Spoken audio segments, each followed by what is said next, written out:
Nous sommes Parashat Shmot.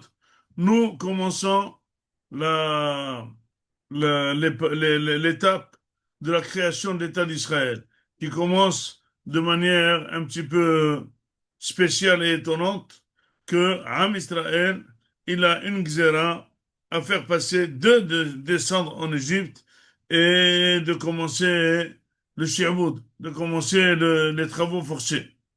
La question qui se pose, finalement, c'est pas, ça ne se voit pas dans les poskim que c'est tellement une punition. C'est presque euh, une manière claire d'Akadosh Baruch Hu de former Am Israël.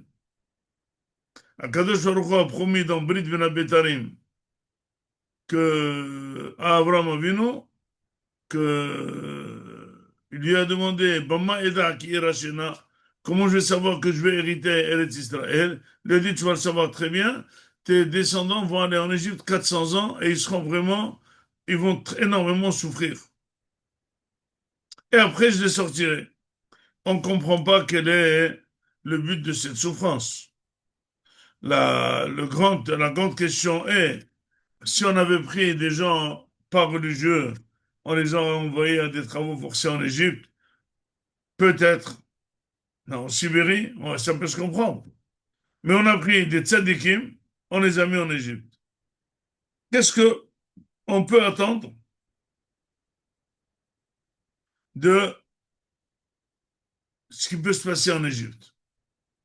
On envoie des grands tzadikim, mais avec le temps, Yaakov va disparaître, Yosef va devoir disparaître, toutes les tribus vont devoir disparaître, et puis avec le temps, ils vont s'habituer avec les Égyptiens. Tout ce qui leur est arrivé, qui sont devenus comme des goïs, c'était prévu. Pas un gramme de moins. Il n'y a rien d'erreur. Tous ce qui sont devenus loin de la Torah, ils n'ont pas fait de Brit Mila, ils n'ont rien fait, ils ont oublié toute la Torah, ils sont des Avodazara. Le petit Rav du 19e peut prévoir ça. Il dit, monsieur, vous avez envoyé votre fils au Taïwan, en Thaïlande, et qu'est-ce que vous voulez qu'il devienne là-bas? Un grand sadique? Non? Excusez-moi. Il dit, mais t'imagines? Il est revenu avec une goyale, il dit, OK. Et qu'est-ce qu'il va faire? Qu'est-ce qu'il va prendre? Une fille du séminaire de vol de Nebrak? Parce qu'il est en Thaïlande? Non, franchement, il est parti en Inde.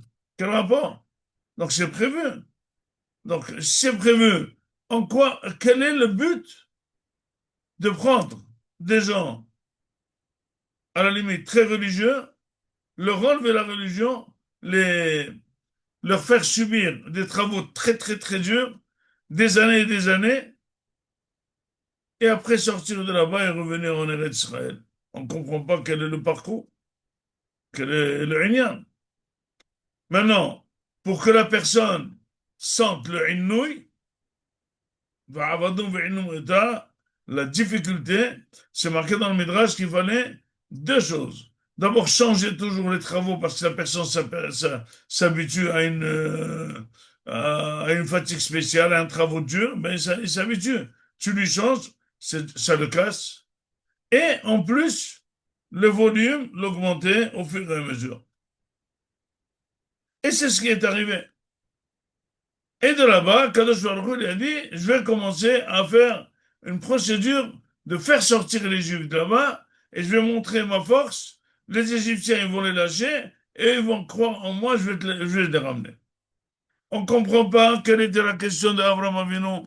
On ne comprend pas la réponse à Kadosh Baruch Hu.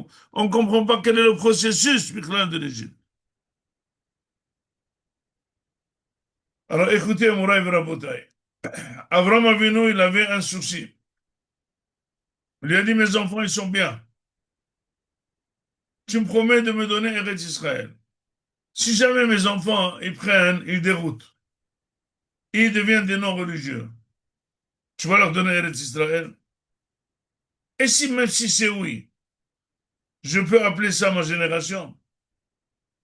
Non, c'est pas mes enfants. Ils vont se mélanger avec des goïms et tout. En quelques générations, on va être effacés comme plusieurs peuples ont été effacés.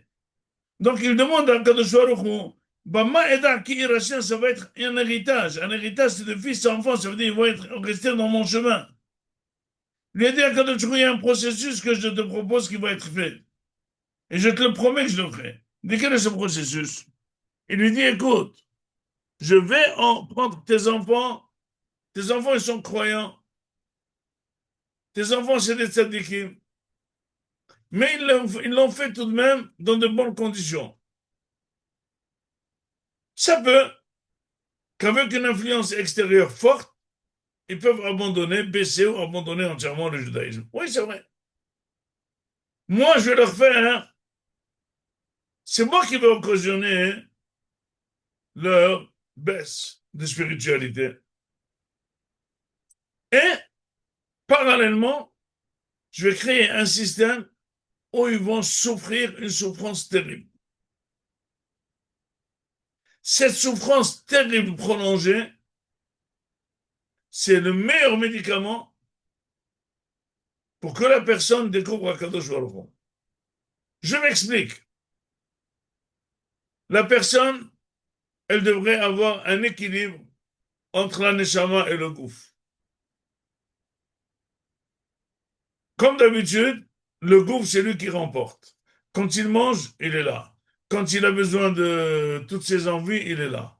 Quand la neshama amène le gouffre à la source pour étudier ou pour prier, il dort, il est fatigué. Il sort, il part de l'argent, c'est la même personne, n'a pas pris de café entre-temps, ni expresso, il est très réveillé. Donc il y a un déséquilibre. Un tzaddik, c'est celui qui baisse les réponses au matériel et qui augmente la spiritualité. Donc, si jamais la personne se met à améliorer son matériel, obligatoirement, elle va baisser le spirituel. Parce que le corps va prendre le dessus sur la neshama. C'est clair. Le matériel sur le spirituel, c'est clair. Il a dit, moi, hein, je vais leur apprendre le spirituel de par eux-mêmes. Comment? Il dit, je vais casser le matériel avec une souffrance terrible. Des années et des années. Or, quand quelqu'un il souffre terriblement et le matériel se casse, la spiritualité se réveille, il retrouve Akadosh Baruch Hu. Regardez hein, tous les captifs qui étaient dans la guerre du 7 octobre. Des gens loin de la religion, eux et leurs parents, des gens qui sont contre la religion, impossible d'expliquer. Il fallait une souffrance d'être jeté à Gaza et vous le voyez jeûner Kippour, vous le voyez prier, vous le voyez lire Tehillim, vous le voyez Shomrei Shabbat, vous le voyez Ma'amin d'Akadosh Baruch Hu. Cette émouna, elle est acquise par la personne et elle est difficile à casser.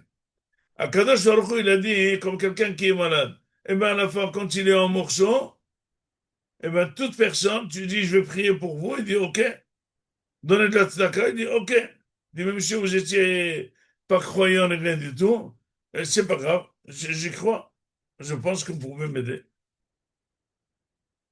Et là, Akadosh Baruch Hu, il a promis à Abraham Avinu, Am Israël, tes descendants à toi proches, ils ont reçu la croyance par héritage, mais sans souffrance. Ça peut disparaître. Mais la croyance qui va venir avec de très grandes souffrances, elle est acquise dans l'âme. Parallèlement, je vais me révéler à eux en faisant les 10 plaies en Égypte. Or, sachez que la grosse difficulté du travail, c'est marqué ils ont imploré à Kadosh Baruch Hu sans que Moshe vienne. Parce que c'était très dur. Ça veut dire que la difficulté et les souffrances de la personne le font rappeler et ramener à Kadosh Baruch Hu.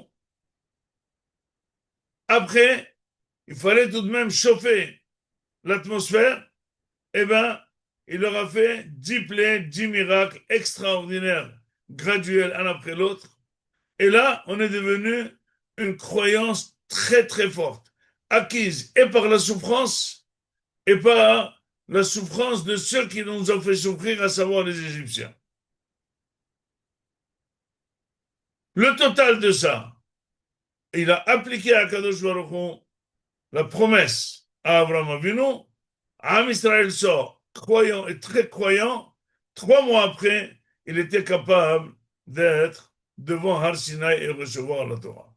C'est une solution qui est universelle. La souffrance, elle fait rapprocher à Kadosh Baruch Hu. C'est pour ça, on dit que c'est à Kadosh Baruch Hu, Asher HaGever, Asher Tiyaserenu Yah, Umtratcha Telammedenu. Heureux est l'homme que tu le fais souffrir et tu lui apprends la Torah. Parce que ça devient de l'acquis extraordinaire avec le corps qui cède la place à la neshama, au spirituel, pour qu'elle puisse grandir. Donc, Anou Raboutaï, les grands de la Torah, ils savent imaginer les souffrances sans souffrir. Ils savent réduire le matériel en prenant le spirituel. Cette force leur donne une proximité d'Akadosh Baruch Hu terrible. À nous de faire de la sorte. Baisser le matériel, éduquer à la baisse du matériel, se priver et du matériel et parallèlement augmenter la spiritualité. Je raconte une petite anecdote. Le neveu, le petit-fils, pardon, de Rav Eliashiv, lui a dit, j'ai reçu une proposition d'un chidour d'une famille très très riche et ils vont me donner énormément d'argent. Ça va, qu'est-ce que tu penses? Il dit, pas du tout, pas du tout, pas du tout.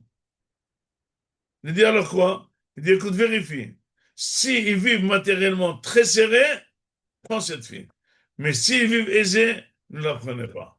Regardez la bouteille, la vision de nos grands, à nous de se limiter dans le matériel pour prôner le spirituel et s'approcher davantage d'Akadosh Baruch Hu. Shabbat Shalom Mevorach.